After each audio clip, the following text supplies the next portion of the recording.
Okay, if not, I'll just briefly recap what we did yesterday. Basically, we derived a general response formula for non-equilibrium systems using dynamical ensembles.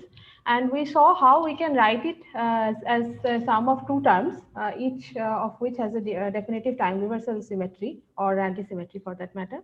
And we saw how this path formula reduces to I mean, how is it consistent with Kubo and Green-Kubo when we take the unperturbed system as equilibrium.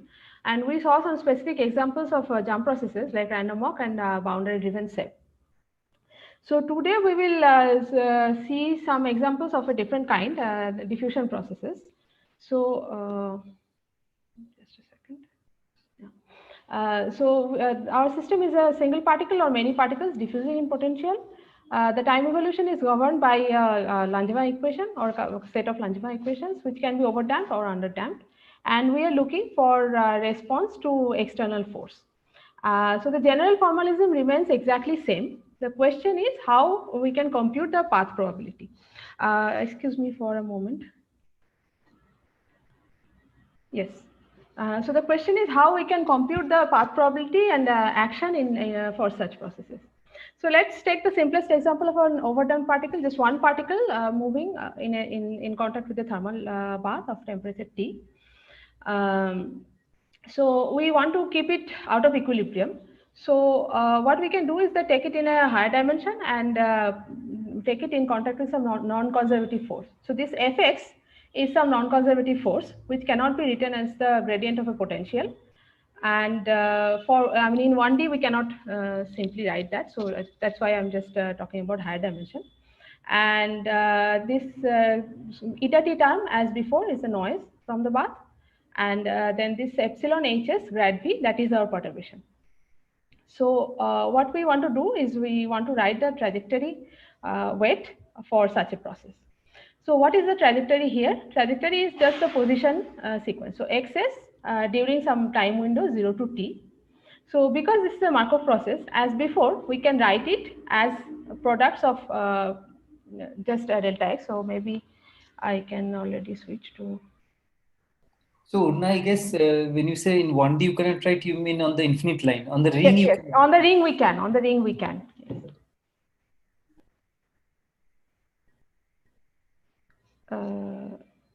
Start broadcast. No, somehow it doesn't work anymore.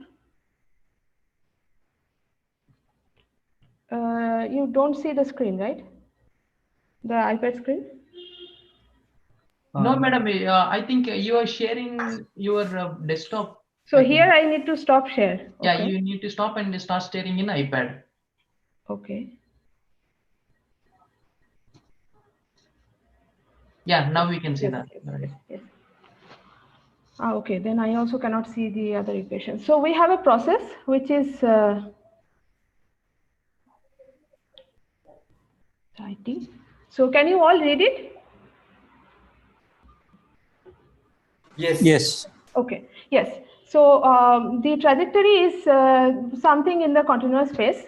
And what we want to do to write the trajectory weight is to divide this whole time interval 0 to t in some small intervals of length delta t, and increment of the trajectory in this time, which I call delta x.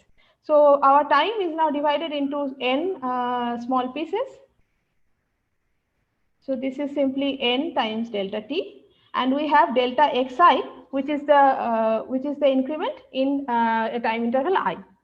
So my full path weight, because it's a Markov process, so full path weight can be written as a product of the weights of these increments.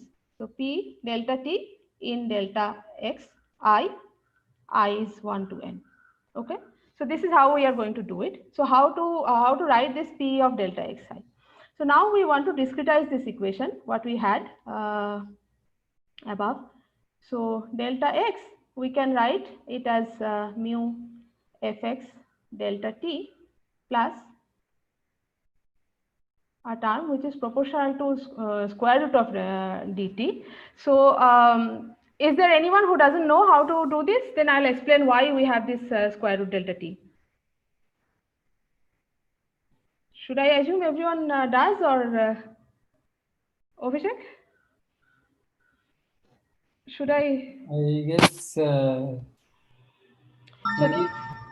Okay, this. Yeah, maybe you can briefly tell, but I think this Yari was also telling about this, but you can okay. briefly just mention, So, just briefly mention maybe just. So this is a property of the particular white noise. So because white noise has a delta correlation, so what we are doing here is to write this delta x, we are integrating this equation. So we had x dot equal to mu fx plus 2 mu t xi, and that we are integrating for a small time delta t.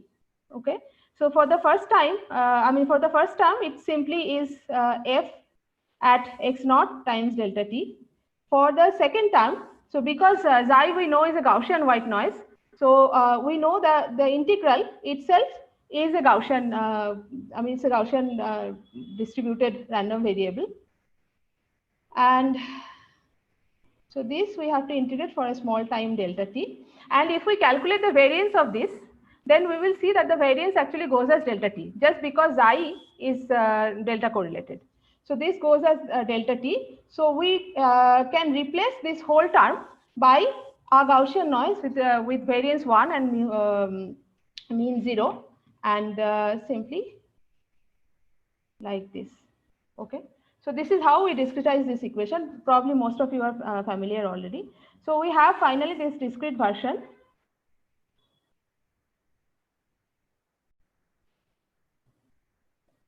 Where eta is simply drawn from a standard normal distribution, mean 0, variance 1.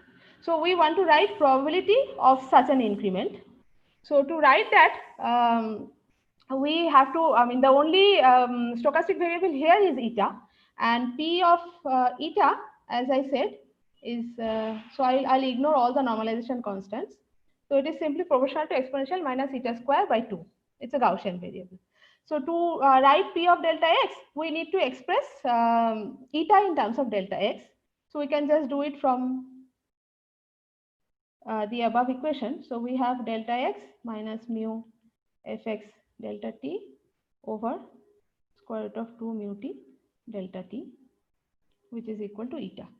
So P of delta x would be simply just the Gaussian weight with eta replaced by this variable. So P of delta x is proportional to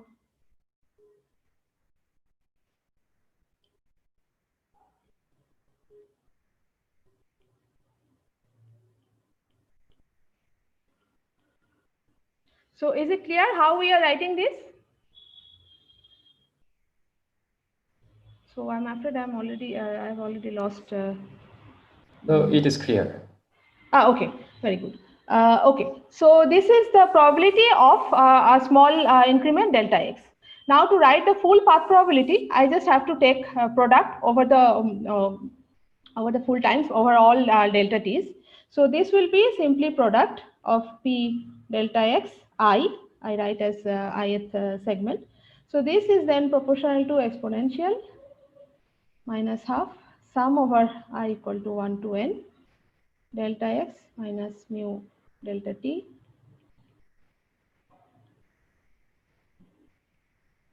with an I. Okay. This now if we take delta t going to 0 limit, this we can simply write as an integral over the whole path. Sorry, I missed here.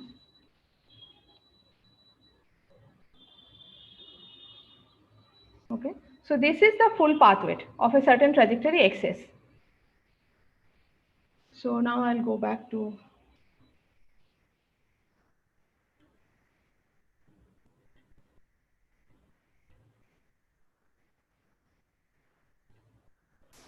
One question. yes.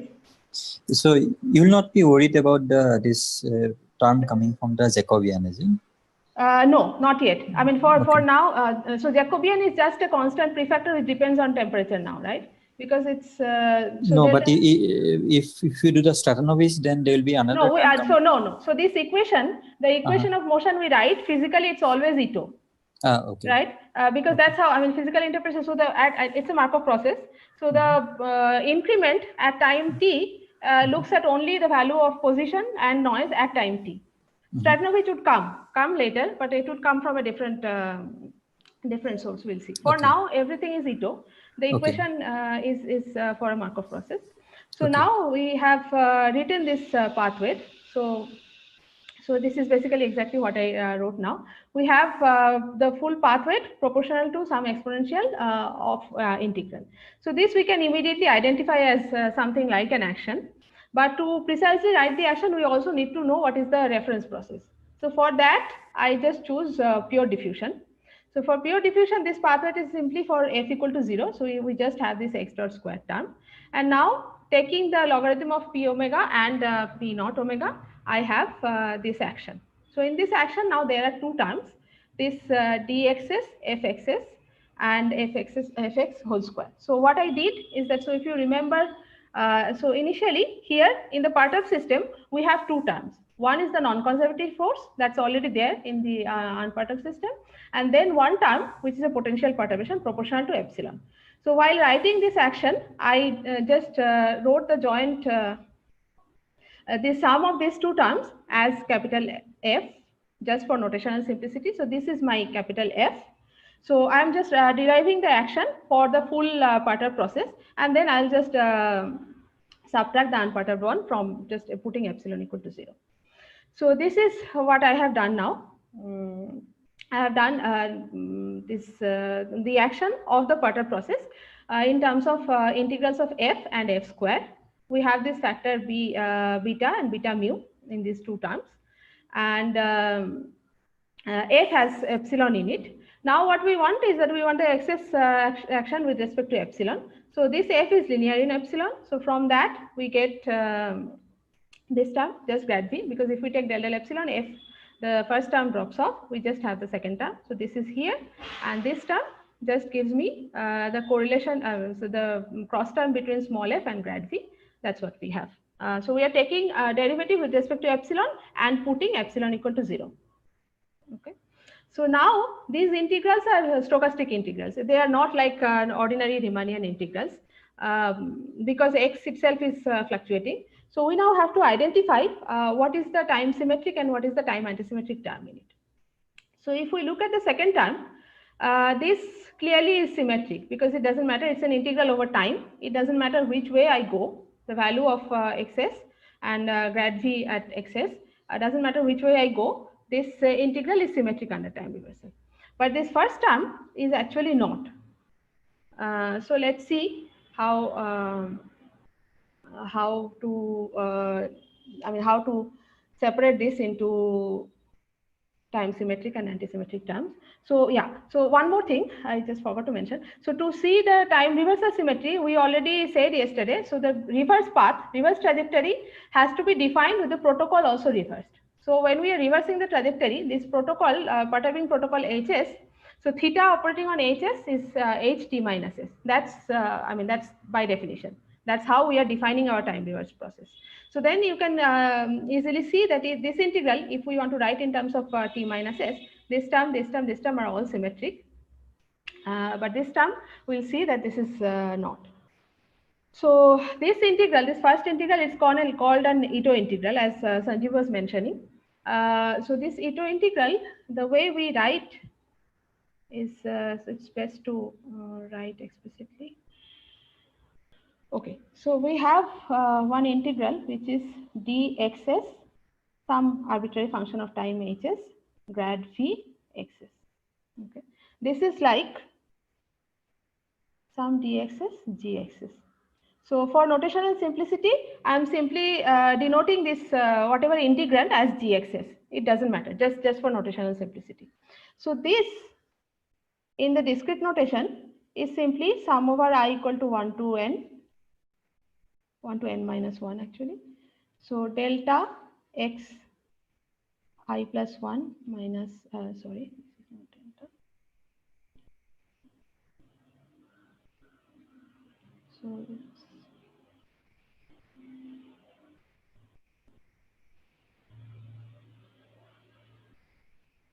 okay, because this is an Ito integral, we take the increment of x during a small interval delta t, and we take the value of g at the beginning of this integral.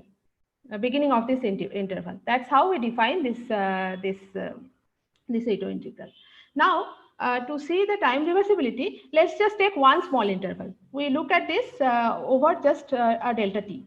So let me call the initial value, initial position x1, and after time delta t, it is x2.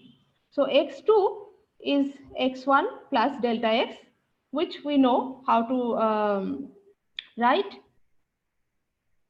We had, so this is x1 plus fx delta t plus square root 2 mu t times xi. Okay, so this my delta x in this interval is simply mu f delta t plus, once again xi is just a Gaussian standard normal variable, mean 0, variance 1. So let's look at what happens to this integral. So in the Ito convention, we will have gx1 delta x, and the reverse path in the same Ito convention will be gx2 minus delta x, because when we are coming back from the other side, the delta x would be x1 minus x2, so minus delta x, and the integrand would be g evaluated at the final point x2. Okay, so this, now we know how to write x2 in terms of x1. So this is simply this.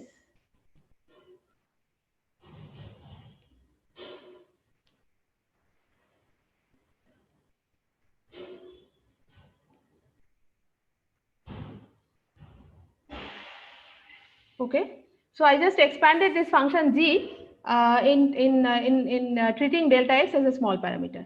So we see that this is not same as minus of gx1 delta x. There is one term which is antisymmetric, but there is another term coming which is g prime x1 delta x whole square. This term we cannot neglect, because if you see here, so delta t, delta x has a term which is proportional to square root of delta t. So now, since we are doing integral, we want to take delta t going to 0 limit finally. So we cannot ignore terms of the order of delta t. We are going to write, we are attempting to write an integral over delta t. So this term is actually breaking the time reversal antisymmetry in some sense. Okay, we cannot ignore. So this we basically write gx1 delta x minus g prime x1. Okay, so is it clear what we are doing here? Can you repeat the argument? Sorry. Yes, I had two voices. What happens to the noise? I'm thinking, can you repeat the argument which term breaks the time reversal symmetry? Yes, so what we are doing is that we are attempting to look at the time reversal property of such an integral here, this integral. Okay, and this we can write as a sum over small intervals delta t. And to see the time reversal property, it suffices to look at just one interval. Okay, so this interval, just interval of delta t, I am saying that the initial position is x1 and the final position is x2. So in this sum, if I just take one term, so the forward, the integral for the forward path is simply gx1 times delta x. The value of the integrand at the starting point times the increment. That's how we are doing. That's my definition. I just restricted to I equal to one term. Okay.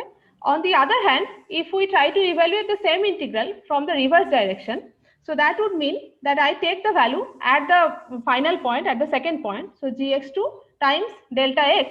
But this delta x in the reverse path is simply x1 minus x2, which is minus delta x in the forward path. Okay. Okay. Yes. So now I have to see how it compares with gx1 delta x. So I basically write x2 in terms of x1 plus delta x, because that my particle is evolving according to the Langevin equation. This is how it evolves.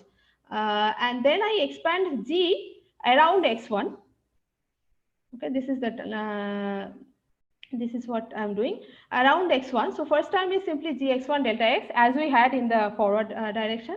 And then the second term is the derivative of g times delta x whole square.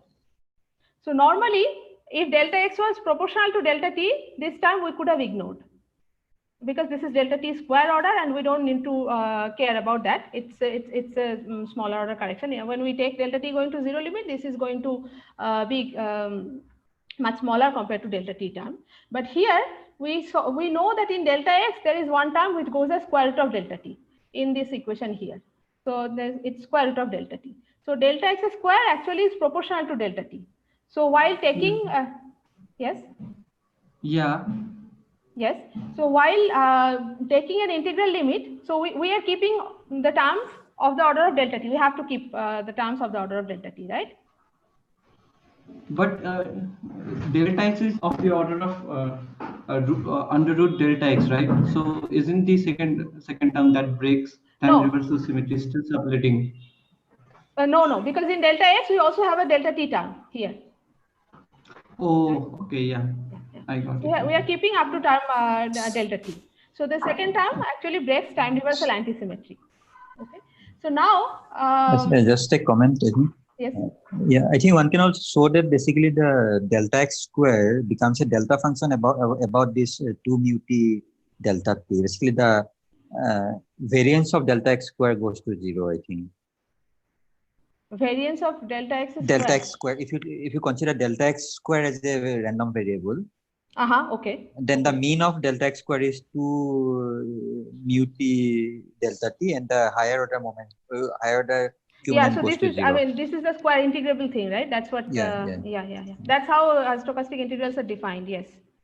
But I mean, just as a simple, I mean, the simplistic way to see it is that we have two terms which are each of the order of delta t, and we're keeping terms up to order delta t. So the second term we cannot just ignore. So what to do? So let's consider this quantity.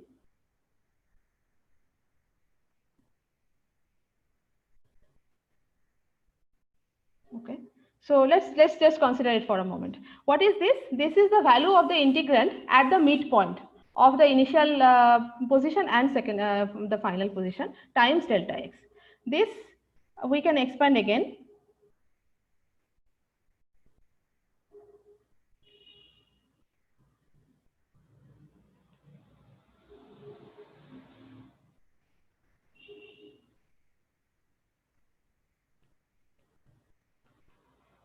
Okay, so if we expand, we get the Ito term in the forward path that we had, and then this delta x square term, which is so we have mu t delta t g prime x1. So the left hand side here, this term is clearly antisymmetric under time reversal, because g is evaluated at the midpoint. It doesn't change which way we go. Delta x changes its sign. So the whole quantity is antisymmetric under time reversal. The second term that we have here, this term is symmetric. Again, before this, it's just an ordinary integral, and this term is what we had in E2. So what we do is that we write our Ito integral as the difference of this quantity minus, so this strange quantity evaluated, the integrand value evaluated at the midpoint, this is called a Stratonovich integral. So this we can write, this big circle is how it's denoted. So we have a form. Now if we take each interval and then sum over all the intervals, we are there with a full integral form.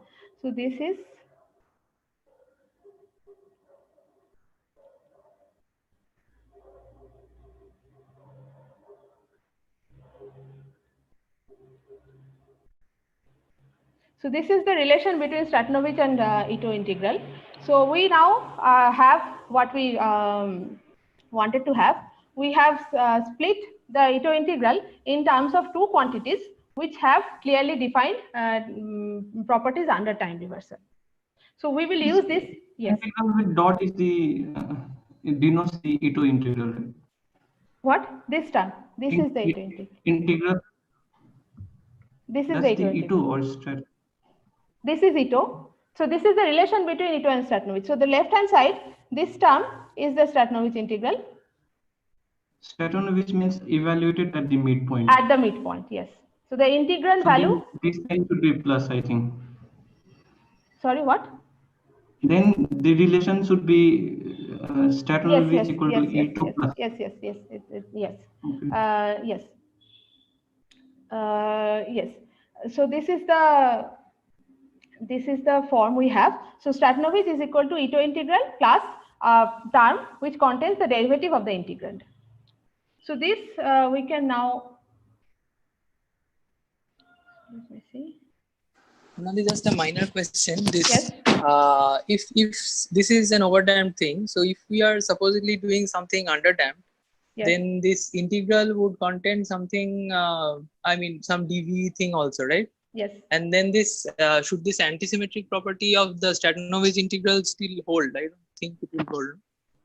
Depending on what you have. So if you have delta V, then so what you can see. So I will not do an Because underdamped. delta V will also change signs then. Yes, but depending on what you have on the other side. So it turns out, so if you have a function of g of x only times dv, then you will see that Ito and Stratonovich actually do not matter because the difference is a higher order in delta t.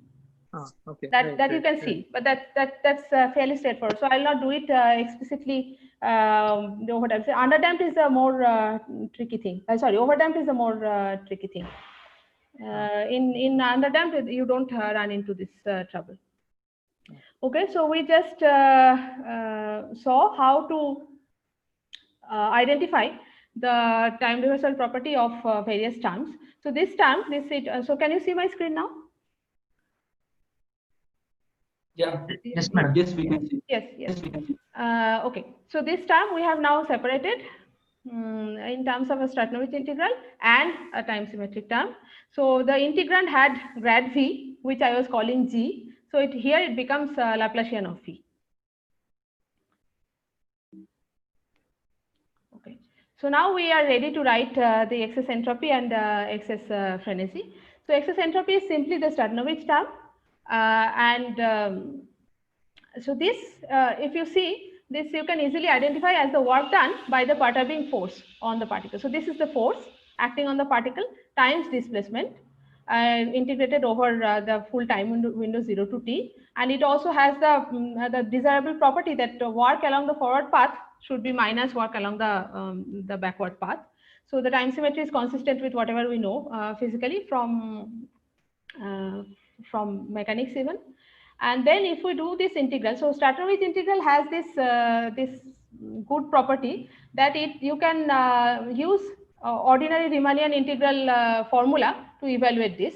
So if we do that, we end up with the same form of excess entropy that we saw in equilibrium. Okay, but that does not mean that the unperturbed system is equilibrium. It's only the form of this S0 prime which is given by the same form. It's just the excess work. Doesn't matter where we started, whether it's equilibrium or non-equilibrium. The excess entropy is just the work done by the perturbing force on this particle, which is released as heat in the reservoir that we have.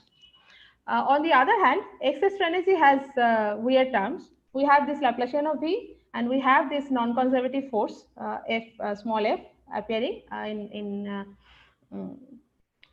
multiplied with the perturbing force.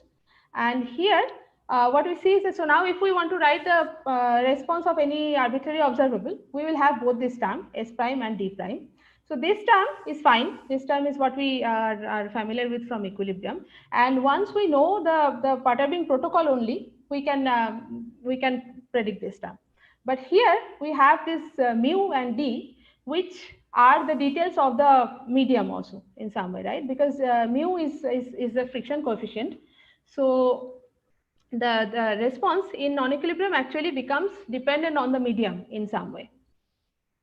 So as I was saying, in equilibrium, all we need to know to predict the response is the perturbing protocol. So we have this time dependent function Hs, we have this potential form V that we are perturbing with.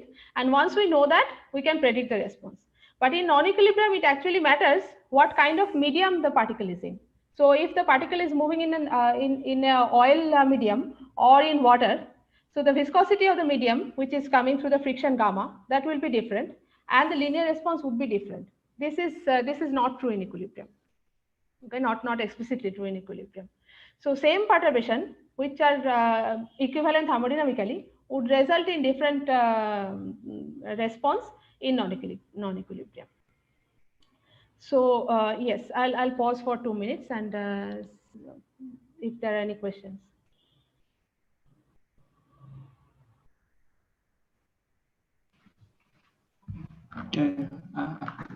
I have one confusion, Unnati. Yes. In the previous slide where you did the integration for this excess entropy, after Here. this probably. This? Yeah. We are going from the first line to the second line. What difference? Numerically, it's obvious. Like, what is the difference between E2 and Stratonovich? But in using this formula, like if it was E2, what difference would occur? No, in E2 you cannot read. So what I used here is the chain rule of differentiation, right, to write this integral. In E2, you just saw that in E2 we have some extra terms. We cannot really apply integration rule. So E2 integral written in this notation 0 to t is just a formal notation for that sum that we have. You're saying that we can't do integration by parts for E2. Not using the same rules. You will always end up with an extra term. So the ordinary Riemannian integral by parts, the rule that you know, that we cannot apply on E2. Oh, I thought, okay.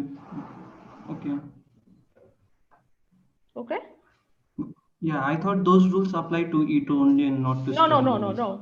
Those rules apply to Stratonovich only and not E2.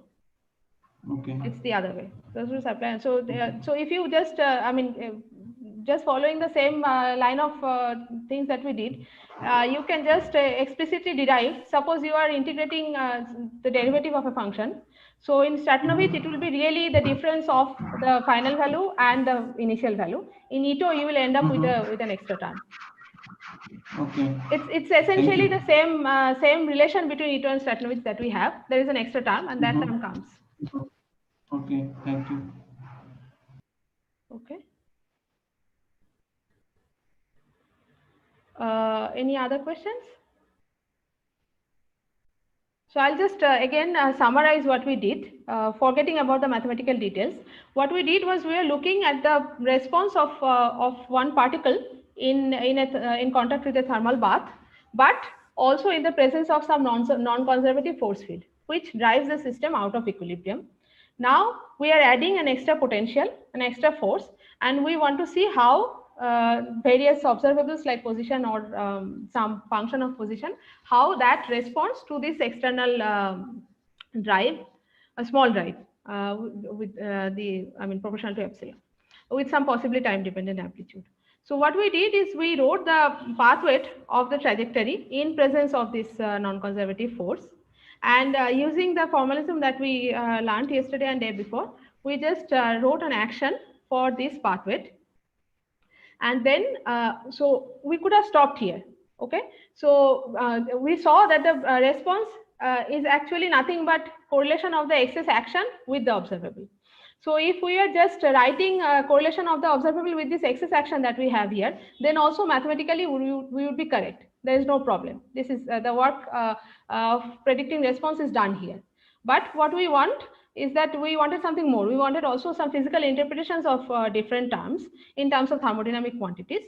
So what we did is that we separated this action into two different terms, the entropy and the frenzy. Yes. Okay, so to do that, we had to go through some steps which concerns this Ito and Stratonovich integrals. But after that, we ended up with this excess entropy and excess dynamical activity. Excess entropy we recognize as the physical entropy in what we also saw in equilibrium. So the first term here is simply the change in energy due to the perturbing force. So V at xt ht is the final energy potential energy of the perturbation, and V x naught H naught is the initial energy. So this is just the change of energy in the system, and this is the work done on the particle by the force, by the perturbing force.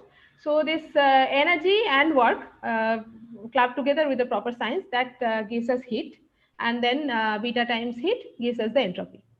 And dynamical activity or frenzy, we cannot interpret these terms separately as it is, but whatever it is, it depends on, it is symmetric under time reversal, some sort of time symmetric quantity, which involves the non-conservative force explicitly and the perturbing potential, perturbing force and its derivative with the medium property, the mobility explicitly. So this is what we saw, that even for a single particle in non-conservative field, we have this complicated form of response. Okay.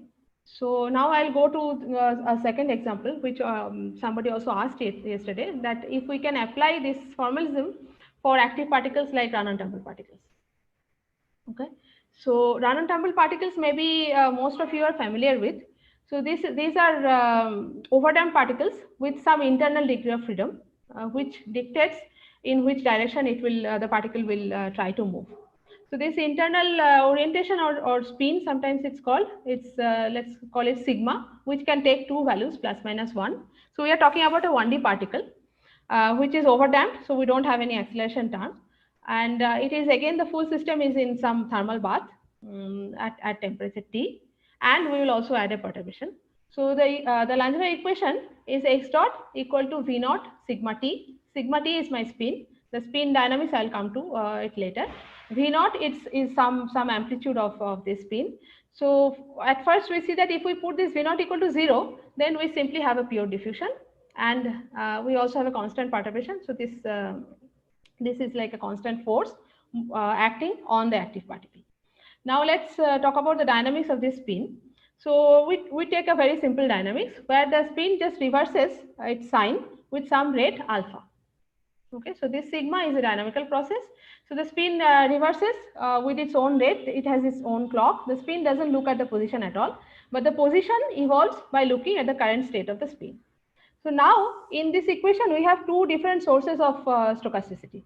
One is the sigma, which is a Poincare process. As we said, it flips its sign sometimes, and then the thermal noise eta, and then the perturbation, but that's not a problem. So this eta noise, we know it's a white noise, average 0 and delta correlated. This sigma, this dichotomous noise, it has two values, plus minus 1. It also has an average 0 because we always choose the initial value of sigma to be plus 1 or minus 1 with equal probability. So on an average, this also does not exert any force, but the time correlation of this sigma is in an exponential form. So if you actually calculate the autocorrelation of a two-state process, which all of you can do, just writing the master equation for this, you will see that it has a 2-point correlation which decays exponentially with decay constant 1 by 2 alpha. Okay, so it depends on the difference t minus t prime. So this is what is called a colored noise. So white noise has a correlation which is just delta. It's not correlated with other times at all. And this dichotomous noise has a finite correlation time, which is given by alpha inverse. So this, we can see that this introduces some memory in the system because of this finite correlation. So because of this memory, if we just look at the evolution of the position, it's non-Markov, clearly, right? Because there is a noise term which has some memory. So the position evolves according to a non-Markov process. But if we think of the system as x and sigma both, then it's a Markov process. This joint system x sigma is just Markov. Sigma is evolving following some Poincare process, and x is evolving by looking at sigma. So here this diagram shows this trajectory. So sigma takes some value, either plus 1 or minus 1.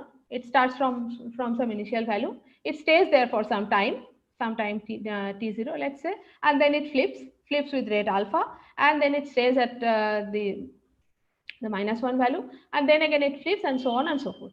This sigma trajectory, as I said, it's completely independent of x. It just has its own clock, and it's evolving with time. Now, what does the position do?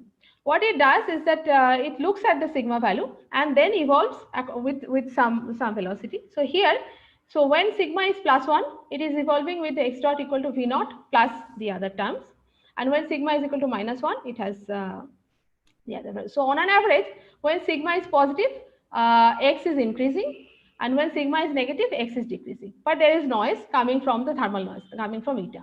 So the trajectory would look something like that. So we want to write the probability of such a trajectory. Okay, so but is the model clear? Okay. Okay, so we want to write the probability of such a trajectory. So because sigma is independent, we can simply write the probability of full trajectory as probability of the sigma trajectory times the conditional probability of the x trajectory given this sigma trajectory.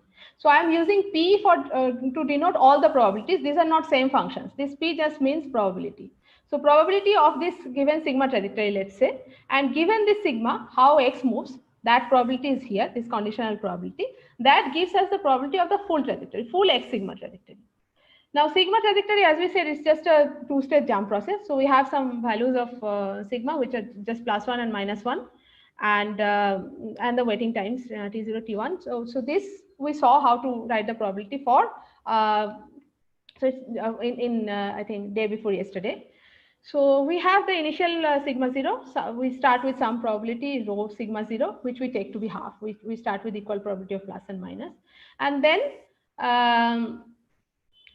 we have to consider that up to time t0 it did not evolve, which is simply exponential minus alpha t naught. Also we saw it's exponential waiting time. Then there is a flipping which occurs with alpha delta t, and for a trajectory where there are n flips, the trajectory weight we can write like this.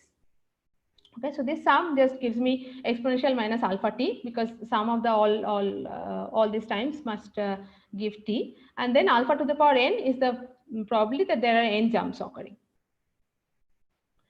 Now we want to write the position trajectory weight given this sigma piece, sigma trajectory. Okay, again what we can do, if you look back here, so what we have to do is that given sigma, we have to write the probability of this particular trajectory, and then the second piece is independent of that. It's a Markov process, as we said, given x sigma. So we just have to start from this initial position and evolve it with the sigma value -1. And we have to do this piece by piece. So this is what I have written here. So we have to take the probability that the position sequence is this xs during the interval ti, and then that is for a given sequence of sigma. Okay, and each of these segments, so again we go back here. So each of these segments, if sigma is constant, then this is just a overdamped particle moving in some thermal bath with a given force, some constant force. So this we just learned how to write. So maybe I can write explicitly again how we do this. So for a given sigma value, our particle evolves following this equation. Sigma is constant now because we are looking at each piece separately, and then the only noise is coming from eta, and as before we write eta in terms of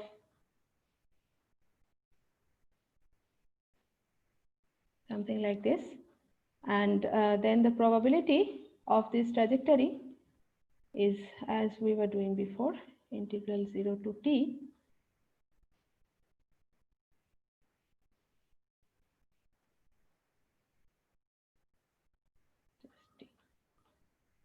But this integral is now starting from the initial position of that interval up to the final time when when that interval ends. So we had this different intervals where sigma was +1 and sigma was -1, and we are looking at the probability of this piece of trajectory. Okay, so we are doing we are writing the path weight for each piece separately. Initially it starts from some position x0.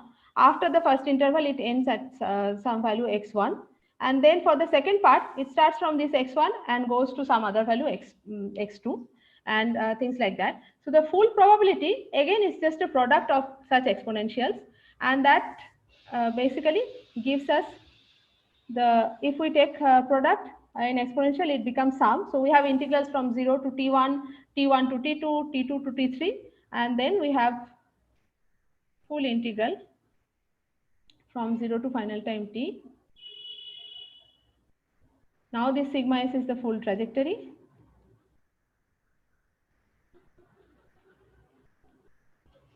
Okay.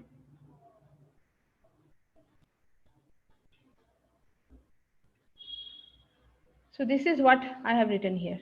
So the full trajectory is now all the sigma jumps and the probability of the position trajectory. So I'll again take a pause and ask if it is,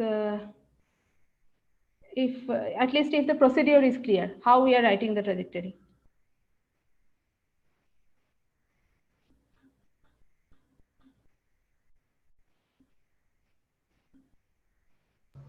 Oh, hello. Yes. Yeah, Unnati, the time up to which this sigma retains its value, that also has some distribution, right? Sure. That is what is here. So that distribution is alpha to the power n e to the power minus alpha t. So you remember we wrote this p of sigma s, that is the probability of the sigma trajectory, right? Yeah. Okay. So now while writing the probability of the full x sigma trajectory, we have to take into account the probability of the sigma trajectory and the x trajectory given sigma sequence. Yeah. So this is what we have here. This is the sigma trajectory. So there are n jumps and the intervals during which no jumps occurred.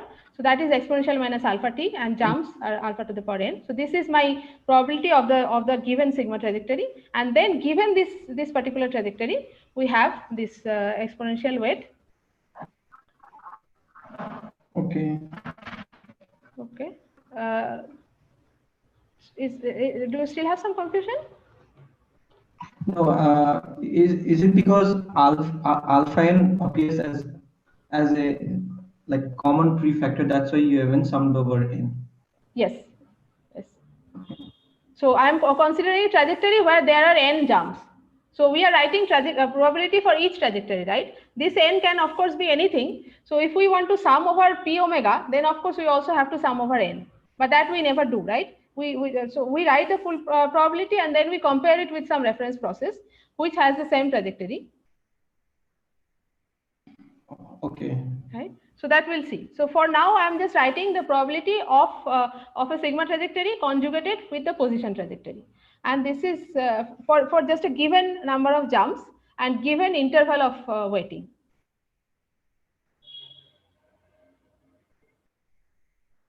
So now to write the action, of course, we need a reference process, and that reference process I simply take as epsilon equal to 0.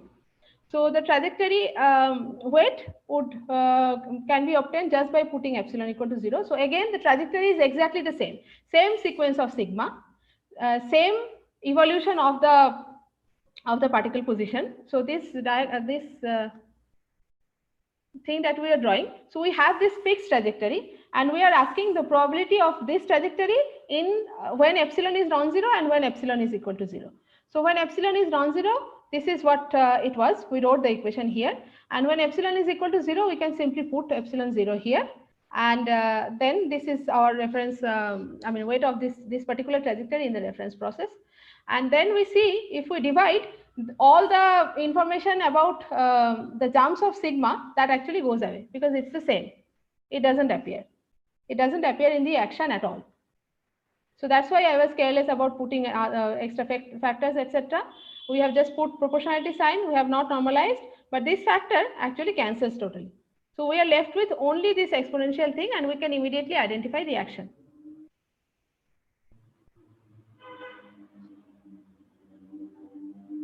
Okay. So we now, to write the response, we have to take the excess action. So we have to take derivative with respect to epsilon. So this term and take epsilon equal to 0, because we are just looking at small perturbation of around epsilon equal to 0. That's the simplest case. So we have only one term here. So this is an integral over x dot minus v naught sigma s. Here x sigma s appears explicitly. So this is the action. And now the first term we can immediately integrate. So we have xt minus x naught. This is clearly antisymmetric under time reversal. But this term, what is this? We need to know the time reversal property of that to separate it into entropy and frenzy. So the symmetry of this term would depend on what kind of time reversal symmetry we assign to sigma. So we can do both. We can say that in the reverse path, sigma remains same. So sigma t minus s is simply sigma s. Okay, that we can say. Or we can also say that sigma also reverses its sign, interpreting sigma like a velocity. Okay, this is a choice, and the physical interpretation would depend on this choice. The response would not, of course.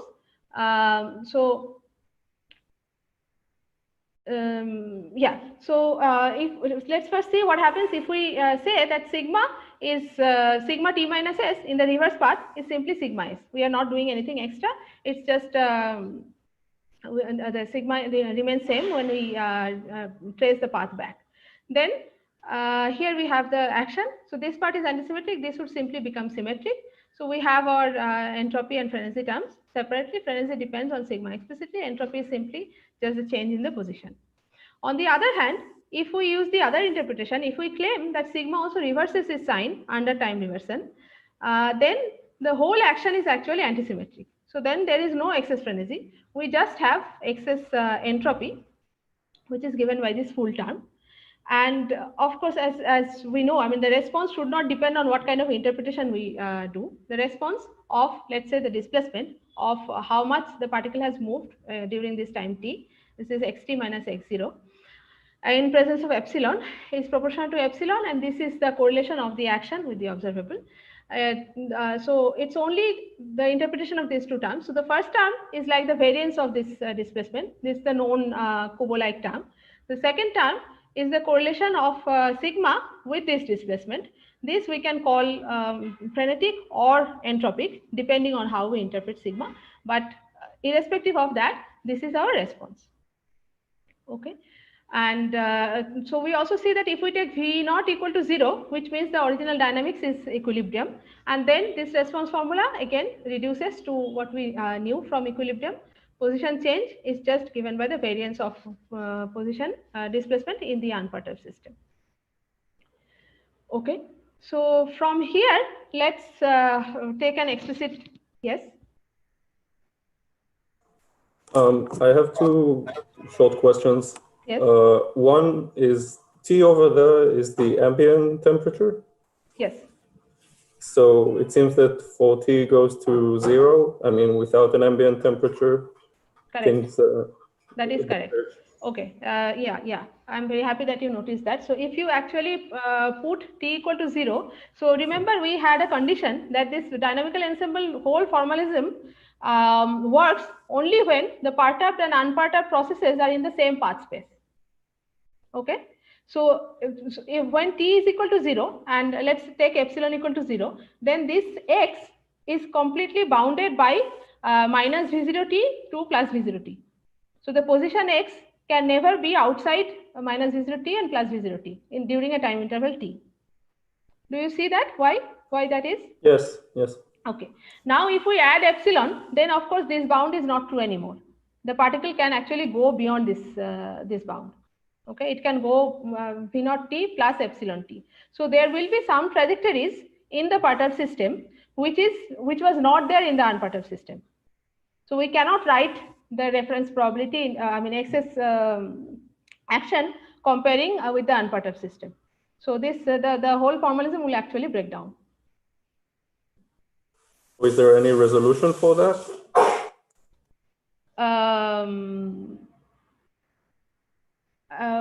I don't know whether we can take some limits properly. Okay, and the other question is, why do we have a choice about the time reversal of sigma? I mean, for parity, for example, we don't have a choice. If we apply a parity transformation, we get a minus sign.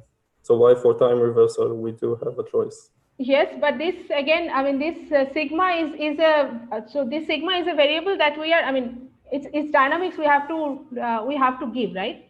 So velocity. So for example, we could, I mean, why do we say that velocity it changes sign under time reversal? So this is for, I mean, this is for the physical consistency, right? For sigma, there is no such physical demand on it. Sigma is just some dynamical value that we have put in the equation, and we are free to choose its time reversal property. So you can think of sigma as some color. Let's say just some color, some additional degree of freedom, and we have to specify how we want it to evolve under time reversal. Okay, I understand. But the usual case is I assume that it's time reversal antisymmetric. Yes, if you take that, that we can take, as I said, I mean, we can interpret it as a velocity variable because it's coming really extra, I mean, like coming like in dimensionally same with V0. We can just say that when sigma is -1, the velocity is reversed, and then we have, in fact, if you take that, what happens is that the full process, full X sigma process, actually becomes generalized time reversal. What is called, I mean, if you write the full generator of this process and say that sigma is antisymmetric under time reversal, you will see that the time reversed generator is same as the forward generator. So it becomes generalized time reversal. Generalized time reversal invariant. And there is one more consistency check. We said that if sigma is antisymmetric under time reversal, then the whole response is entropic. So this is also consistent with this generalized time reversibility notation. So it's like some equilibrium, and the response is totally entropic. So everything is consistent. That's my point. So if we take sigma to be antisymmetric, then we expect an entropic response. That's what we get. If we take sigma to be symmetric, then we expect both the terms, and we see that both the terms are there. But irrespective of that, we will see that this system, when we are looking at the position increment, the mobility, that actually violates Einstein-Sutherland relation. Okay, so this is what I'm just going to talk about in the next 5 minutes. So we saw that in yes, there is another question. Say alpha equal to 0, then it is just like undirected asymmetric motion, then sigma. No, okay. So when alpha is equal to 0, then of course x doesn't couple to sigma at all. Okay, then these spaces are completely disjoint. So this is a singular limit again. Okay, no, sorry, I said wrongly. So when alpha is equal to 0, then you start, sorry, I'm so sorry. So when alpha is equal to 0, we start with a fixed value of sigma, let's say.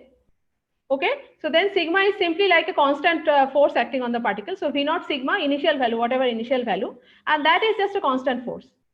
Okay, then there is no question of reversing sigma. It's just a constant throughout the trajectory. It's just what it just stays same. You can just keep it same. So this time reversal question is completely up to physical interpretation, right? So if you interpret it, then if alpha is equal to 0, then this sigma is just a constant number, which is just, so it just adds with epsilon. And when you remember when we are talking about also an equilibrium response, and when the protocol was constant, we never talked about reversing it. Only when it is dynamic and we have a choice of interpretation, we can interpret it as velocity or something like that, then only this question appears. So I would say it remains symmetric, yes. I think for alpha equal to 0, it's just Brownian motion with a drift. Yes, it is exactly with a drift, but just a constant drift. And when we add epsilon, it just changes the drift. Okay, so let's see the violation of Einstein-Sutherland relation. So in equilibrium, we saw that the mobility is the change in the velocity when a constant force is added on it. So this mobility is proportional to the diffusion of the position in equilibrium. So on the one hand, we had a Putter system where there was a average velocity, and this velocity was given by an equilibrium correlation, which is the position variance, just the diffusion. Okay, so this was the relation, and the proportionality constant was just temperature. So we had D equal to mu T. So for RTP also, we can define the same quantities and see what happens, whether this relation still holds. A priori, we expect that this should not hold because this is a non-equilibrium system, but let's see it explicitly. So this xt minus x naught in epsilon, I mean in presence of epsilon, we can calculate.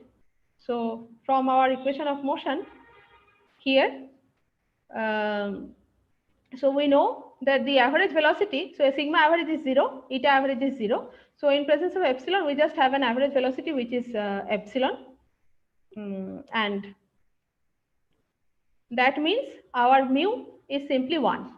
Okay, so formally xt minus x naught average in presence of epsilon divided by epsilon t. So mu is just 1.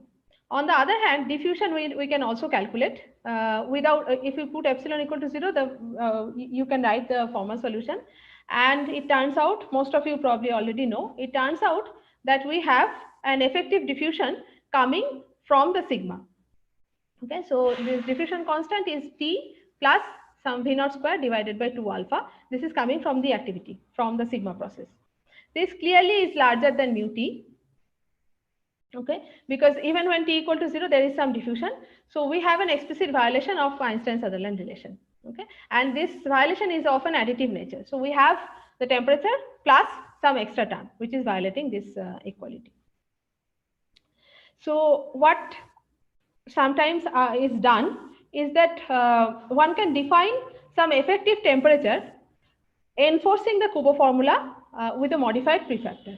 So for example, here we had D equal to T plus something. We can write it as mu times T effective. Mu is 1. So this whole quantity I can define as T effective, which depends on the other parameters of the system, which depends on V naught and alpha, the activity parameters.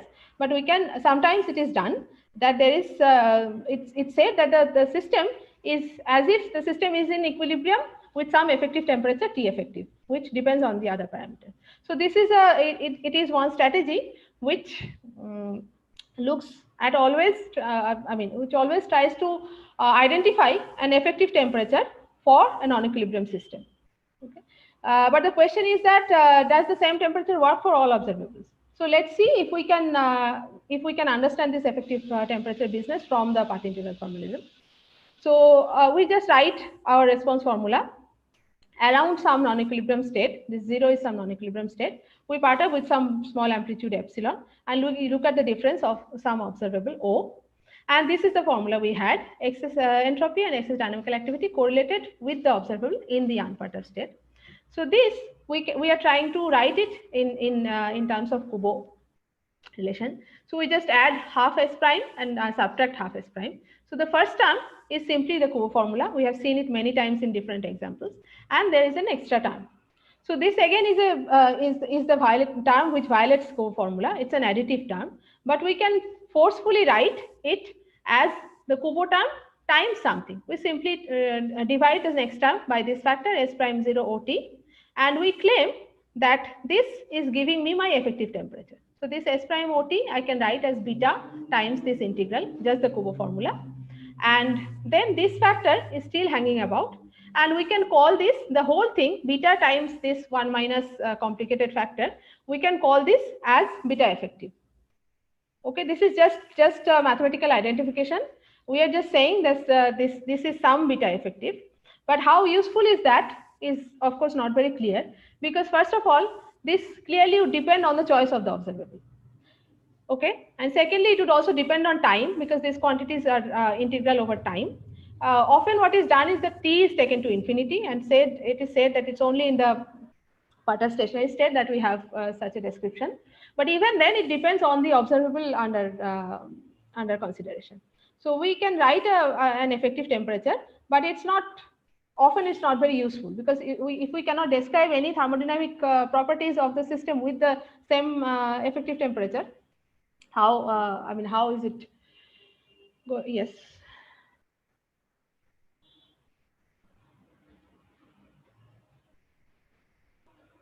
Yes, there are many studies actually. There are many studies. So here I have given a reference by Letizia Culiandolo, where it's basically a review on the effective temperature. So in some cases, it turns out that you can even measure this effective temperature depending on the observable.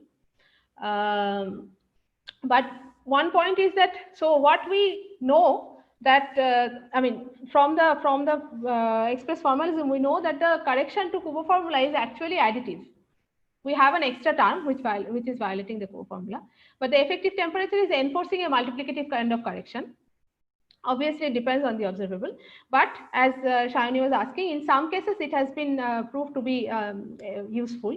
For example, in this motility-induced phase transition that you have in active particles sometimes, there are some works where they saw that if you measure this effective temperature of just a single particle displacement, and if you look at it in the two phases separately, so there is phase separation, there are two phases, and it turns out that you can assign an effective temperature throughout one phase. So you change some parameter, you are still in the same phase, and it's described by the same effective temperature given an observable. If you change the observable, then of course it will change. But in some sense, that's how it has been useful. So if you are more interested more in it, just have a look at this review by Letizia Culiandolo. There are many scenarios explained and how and where you can do experiments or where it's useful and not useful. Okay, so it's yeah. So I'll stop here today, and tomorrow we will yes. Okay. Yes. So tomorrow we will go to nonlinear response around equilibrium mostly. So today we still have like 20 minutes. So if you have any questions from also previous lectures, you can just ask.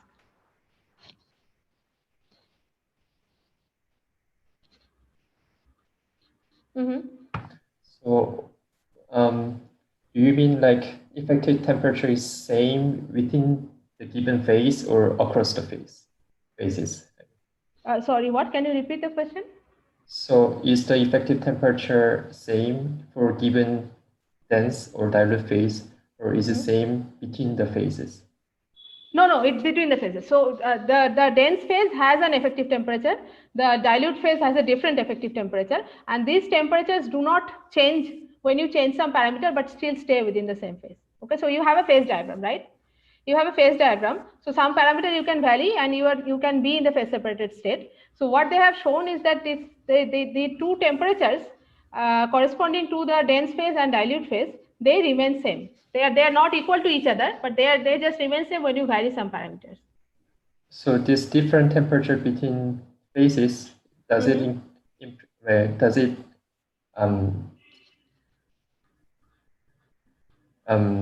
indicating some energy flow between the phases? I don't know. I don't think they have studied that. But it's a stationary state, right? So there will be possibly some energy flow, yes. So maybe you can actually relate, yes. But again, this effective temperature is just by looking at the displacement of one Dirac particle, which is in this. I mean, a Dirac particle in the dense phase and a Dirac particle in the. So of course it depends on how you define, etc. But this is one definition that they use. There are various other studies. I mean, this is a recent one I remembered where they have done this. Also, as you also mentioned, MIPS, I also have one question regarding it. So let's suppose we are trying to apply this methodology to address the problem of many-body physics of active particle with interaction, let's suppose. Which methodology? Effective temperature or dynamical ensembles? Dynamical ensemble. Okay. Let's say. Okay. But it will be somewhat hard because the trajectory of particle with MIPS will be drastically different from the non-interacting particle trajectory, I guess. Okay, yes. So do you think it will be viable path to apply the methodology to yes, you can. So what we have to do is that we have to write formally the path weight, right? And we have to compare with the unperturbed system. So you have an interacting system and you put some perturbation on the interacting system. So there is no question of comparing it with the non-interacting system, right? That we forget already. So the question is whether we can write formally the path weights. That I think you can do, because it would be a bit more tedious, but formally one can do. But once we write the path weight, we can just so we will end up with some complicated correlations in the unperturbed state. So in a simulation you can do that, right? In a simulation you can actually measure that. So are you asking how to write the path weights, or So, are you asking? with BIPs, I guess the trajectory, the probability for a particle to follow some trajectory or drastically different from Yes. the phase without BIPs, can this information be captured by the methodology we went through? I guess yes. I guess yes. Okay. But I mean, once you actually write this and evaluate this, and you will see that that non-interacting system would interacting system would respond to a certain perturbation in a different, let's say drastically different, as you are claiming. I don't know how drastic, depends on the interaction, I guess. It will be different than how the non-interacting system was interacting and responding under the same perturbation. So in that way, it will capture this, right?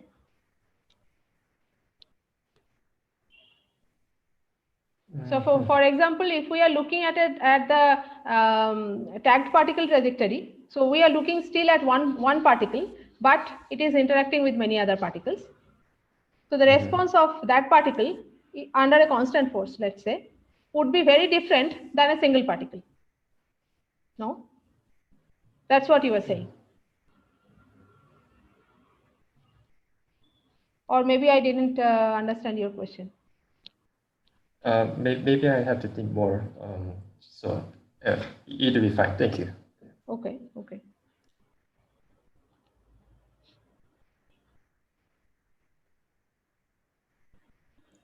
I also have a question regarding the effective temperature. Yes. So I mean, the Kubo definition of the effective temperature that we saw on the last slide, how sensitive it is for changes in the observable. I mean, if there's some insight. Yes. So this I actually leave it as an exercise. So just do it for this RTP particle and take the observable. Instead of taking x, let's just take x square. Okay. Again, we can calculate everything explicitly, because I mean dynamics is simple. We can calculate explicitly, and let's see what happens. Okay. And tomorrow then we can discuss. So just try it. Try the same thing with instead of x, just x square, and see for yourself. Okay. Thanks. Okay, yeah. So Shayoni has asked, I've seen the equalization of it. No, I never said that. It's not equal. What I said, maybe I said very badly, is that each phase, so if you have a tagged particle moving in the dense phase and another tagged particle moving in the dilute phase, each of them has an effective temperature. These two temperatures are not equal. But if you change some other parameter in the phase, so if you move along the phase space, these two temperatures remain same with each other. So we have T1 and T2. T1 doesn't vary when we move in the phase space. T2 doesn't vary when we move in the phase space. Doesn't vary. I mean, does not vary much. This is okay.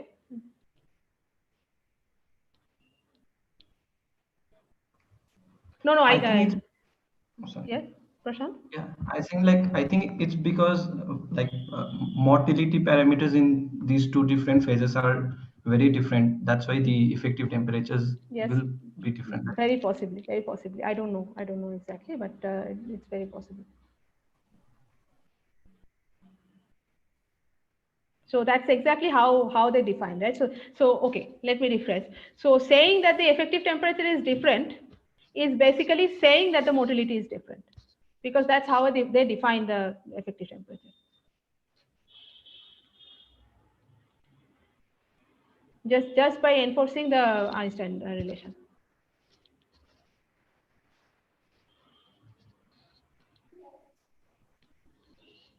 No, so I mean, sometimes in this active stuff, people talk of this effective, like in the steady state effective potential, right? Yes, I don't know much about it. Yes. So, okay, so I know. So no, the question was whether that idea is kind of useful or not. So instead of effective temperature, maybe one can. Okay, I see. But even that would depend on the observable, right? Yeah, that's what I'm wondering. There also, I thought there maybe many observables are captured by the same. If otherwise, of course, there also it's completely useless, right? But I think. Depends a bit. I mean, if you are interested in a wide range of, I mean, like in the phase diagram business, if we want to see whether this same active, so we keep the same observable, but we vary some other parameter, and if we see that the description is consistent with this active with this effective potential, then it might still be useful. It's not useful for a different observable, but just to describe some.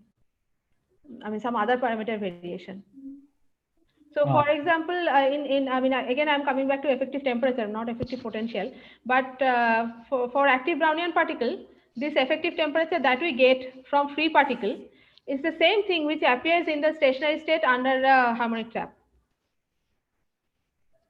Okay, right. Yeah. Yeah, yeah. So that way, it's kind of useful. Oh, okay. So Orko is asking.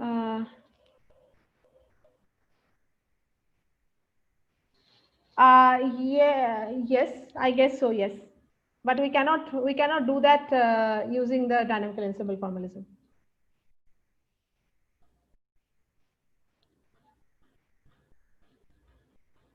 Do we have constraints on nature of perturbation? What do you mean by constraints on nature of perturbation?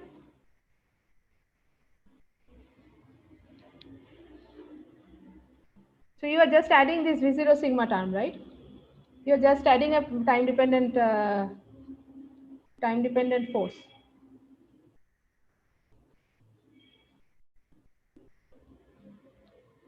So why don't you actually try it explicitly? So we saw how to do this perturbation around equilibrium. So I'll try to see it also. Maybe you can also try. Just apply whatever Kubo formalism we had using this sigma as a time dependent force, and let's see what happens. Okay.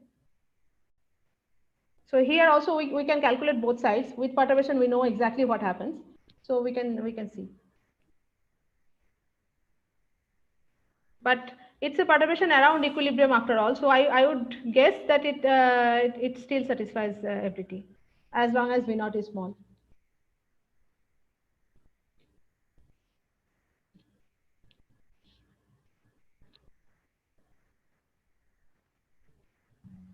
Hello.